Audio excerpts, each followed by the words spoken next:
प्राय एकादशी की आप सभी को हार्दिक शुभकामनाएं। राधे कृष्णा। देखिए, जो अपराय एकादशी है ये अपार धन देने वाली है। तो आप क्यों ना अपराय एकादशी पर छोटा सा उपाय एक तुलसी का करेंगे, जो आपके जीवन में आ रही समस्याएं सब जड़ से खत्म होंगी। देखिए, यदि आप गरीबी से जूझ रहे हैं, यदि आप किसी समस्या से जूझ रहे हैं, तो आप तुलसी माता का ये बहुत ही चमत्कारी उपाय है। आप एकादशी वाले दिन करेंगे तो आप देखेंगे बहुत जल्दी आपकी मनोकामना पूरी होगी। देखिए, जो एकादशी तिथि होती है ये विष्णु भगवान को अति प्रिय होती है, और जो तुलसी माँ होती है ये विष्णु भगवान की अति प्रिय होती है। तो यदि तुलसी के पास बैठ के आप कोई भी अपनी मनोकामनाएं पूरी करेंगे तो आप देखेंगे बहुत जल्दी आपकी मनोकामना पूरी होगी, क्योंकि विष्णु भगवान जगत के पालनहार हैं, और जगत के पालनहार की जो तुलसी है माँ प्रिया है। तो आप जब तुलसी के पास बैठ के कोई भी उपाय करेंगे तो आप देखेंगे विष्णु भगवान अति प्रसन्न होते हैं। तो देखिए, जो इस बार अपराय एकादशी है ये पड़ी है 23 मई 2025 में, और दिन शुक्रवार को। तो देखिए, विष्णु भगवान की तिथि और शुक्रवार दिन माँ लक्ष्मी का।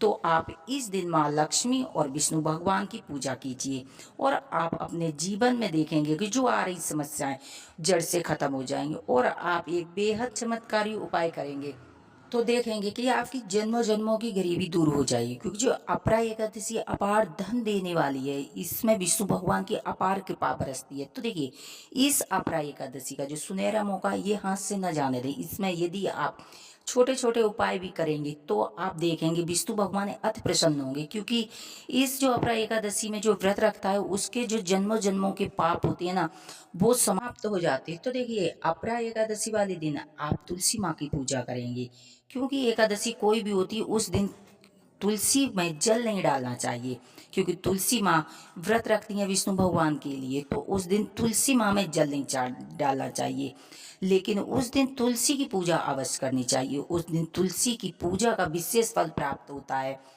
तो आप उस दिन तुलसी की सुबह शाम किसी भी समय ये उपाय कर सकते हैं, लेकिन आप सुबह नहा धो के तुलसी का पूजन जरूर करेंगे। तुलसी में आप धूप दीप और आप वहाँ टीका लगाएंगे, चुंदरी उड़ाएंगे, और जो दीप जलाएंगे उसमें थोड़ी सी आप हल्दी जरूर डाल दें। हल्दी डालेंगे क्योंकि जो हल्दी होती है विष्णु भगवान को अति प्रिय होती है। तो हल्दी डालेंगे, और आप जो दीप रखेंगे तो उसके नीचे हल्दी का स्वास्तिक बनाएंगे। अच्छा, अब वहाँ पे आप चावल का प्रयोग नहीं करेंगे क्योंकि एकादशी है। तो उस दिन आप फूल पत्ती का प्रयोग कर सकते हैं, तिलों का प्रयोग कर सकते हैं। आप तिल की ढेरी पर दीप जला सकते हैं, वहाँ दीप जलाएंगे। दीप जब जल जाएगा तो उसके बाद एक भोजपत्र लेंगे, उस पर जो लाल पेन से अपनी सारी मनोकामना लिखेंगे। यदि आपके पास भोजपत्र नहीं है तो आप पीला पेपर ले सकते हैं। यदि वो भी नहीं तो आप कोई सा भी एक कागज लेंगे, सफेद लेंगे, कोई सा भी कलर का ले सकते हैं।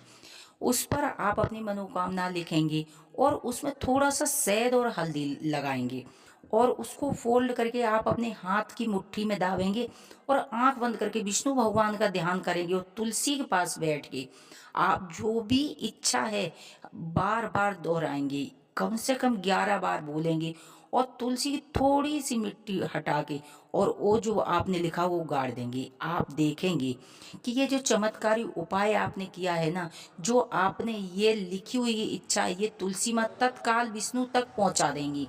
देखिए, जगत के पालनहार है विष्णु भगवान।